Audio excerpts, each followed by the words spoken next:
بسم اللہ الرحمن الرحیم نحمد و نصلی و نسلم علی رسولہ الکریم وعلی آلہ وصحبہ وازواجہ واہل بیتہ اجمعین اللہم صلی علی محمد کما هو اہلہ ومستحقہ عدد کل حرف کتب ویکتب الی ابد العابدین ودہر الداہرین یا رب العالمین یا ارحم الراحمین۔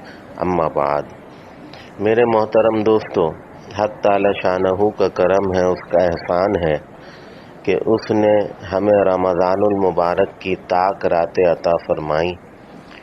3 راتیں بحمداللہ تعالی گزر چکی اور چوتھی طاق رات جو 27ویں شب کی کہلاتی ہے وہ آج ہمیں اور آپ کو عطا ہو رہی ہے۔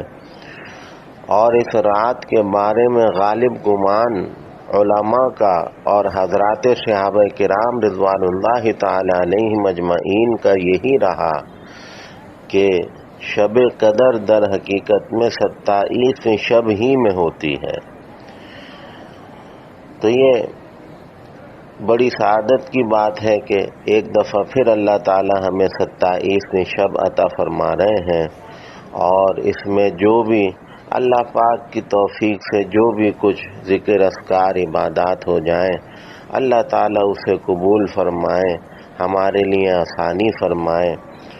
اور یہ جاگنا، یہ ذکر اذکار، یہ صرف رمضان کی حد تک ہی نہ رہ جائے، بلکہ سال کی پوری راتیں ہم اسی طرح جاگتے ہوئے ذکر اذکار کرتے ہوئے اللہ کو یاد کرتے ہوئے گزاریں۔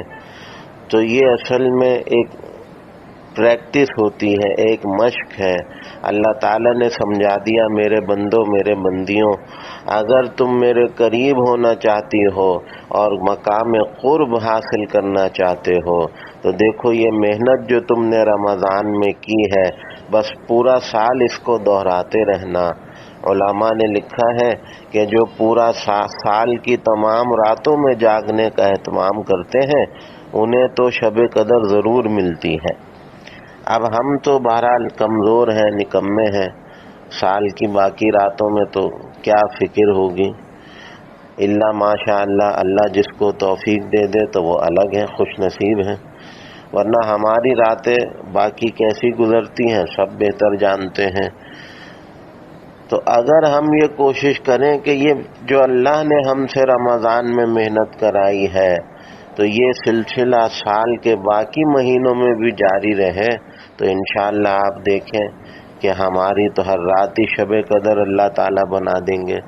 خیر یہ تو سمجھنے کی بات ہے، جو بات کو سمجھ لے تو وہ عمل بھی کر لے گا ذوق و شوق کے ساتھ، اور جو بات نہ سمجھنا چاہے تو اس کو جتنی بھی نصیحتیں ہم اور آپ کر لیں اس کے لیے بیکار ہی جاتی ہیں۔ تو اللہ ان باتوں کو سمجھنے کی، عمل کی توفیق دے دے۔ تو بہرحال 27ویں شب میں آپ نے پہلے 4 رکعت نوافل ادا کر لیجئے گا، تراویح سے فارغ ہونے کے بعد 2 رکعت کر کے 4 رکعت نوافل شب قدر کی نیت سے، اور اس میں آپ ہر رکعت میں سورہ فاتحہ کے بعد 3 دفعہ سورہ اخلاص، بس یہ پڑھی جائے گی، سورہ فاتحہ کے بعد 3 دفعہ سورہ اخلاص۔ تو ہر رکعت میں اسی ترتیب سے پڑھ لیجئے، اور 4 رکعتیں جب ہو جائیں تو اس کے بعد آپ بیٹھ کر آرام سے 70 دفعہ استغفر اللہ واتوب الیہ پڑھ لیجئے۔ تو یہ 4 نوافل آپ کے ہو گئے۔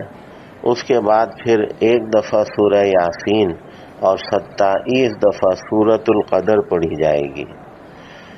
1 دفعہ سورہ یاسین اور 27 دفعہ سورۃ القدر پڑھنے کے بعد آپ پھر نوافل کے لیے کھڑے ہو جائیں، اور اب پھر آپ نے 4 نوافل پھر دوبارہ پڑھنے ہیں 2 رکعت کر کے، اور اس کی ترتیب یہ ہوگی تلاوت کی کہ سورہ فاتحہ کے بعد 1 دفعہ سورۃ القدر، انا انزلناہ فی لیلۃ القدر، یہ 1 دفعہ پڑھ کے، اور پھر 3 دفعہ سورہ اخلاص پڑھی جائے گی، قل هو اللہ احد۔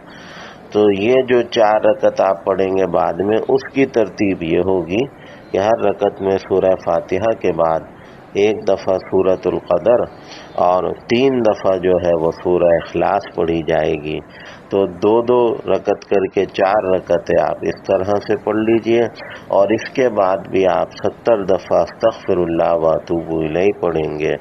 تو یہ آپ کے 4 رکعت نوافل پہلے بتا دیے، 4 رکعت یہ بعد میں ہو گئے. تو یوں 8 رکعت نوافل آپ کے یہ 27ویں شب کے حوالے سے ہوں گے. اور پھر آخر میں 313 دفعہ درود شریف پڑھ کر ہدیہ نذرانہ پیش کر دیجئے نبی کریم صلی اللہ علیہ وسلم کی خدمت میں، اور پھر اپنی حاجت اللہ کی بارگاہ میں پیش کر دیجئے. یہ سوچ لیجئے یہ وہ رات ہے کہ شب قدر کا غالب گمان ہے کہ یہی سال کی رات شب قدر ہوتی ہے، جو 1000 مہینوں سے افضل رات ہے، اور یہ جس کو نصیب ہو گئی اسے 83 برس اور 4 مہینے، یعنی 1000 مہینے جب آپ سال میں کنورٹ کریں گے تو 83 سال اور 4 مہینے کی جو ہے وہ عبادت بنتی ہے. تو اتنا بڑا اجر اور انعام اللہ تعالیٰ ایک ہی رات میں عطا فرمائیں گے. تو اس سارے فضائل کو ذہن میں رکھتے ہوئے خوب اللہ سے دعائیں بھی مانگنی ہے.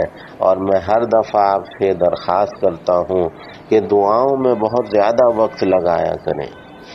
جتنا وقت نوافل میں، تلاوت میں، ذکر اذکار میں لگا رہے ہیں تو ہماری دعائیں بھی اتنی جاندار ہونی چاہیے.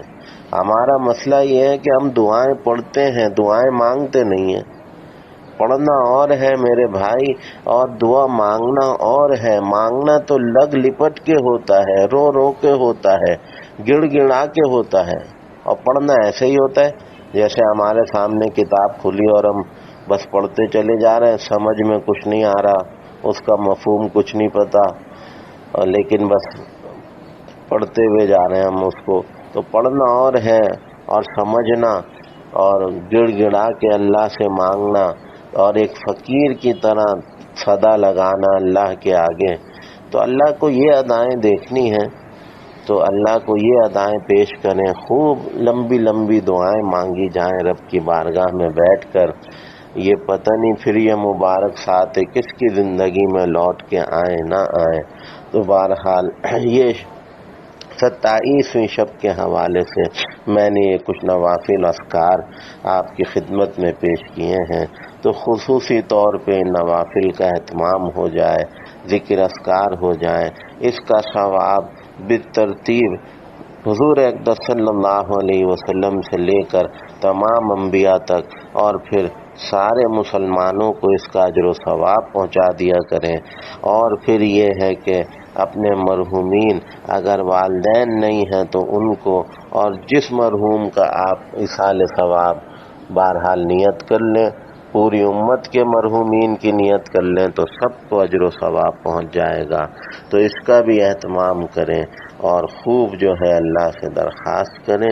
انشاءاللہ اللہ تعالیٰ ضرور ہمارے اوپر نظر کرم بھی فرمائیں گے اور ہماری دعائیں بھی قبول ہوں گی. وآخر دعوانا ان الحمد للہ رب العالمین.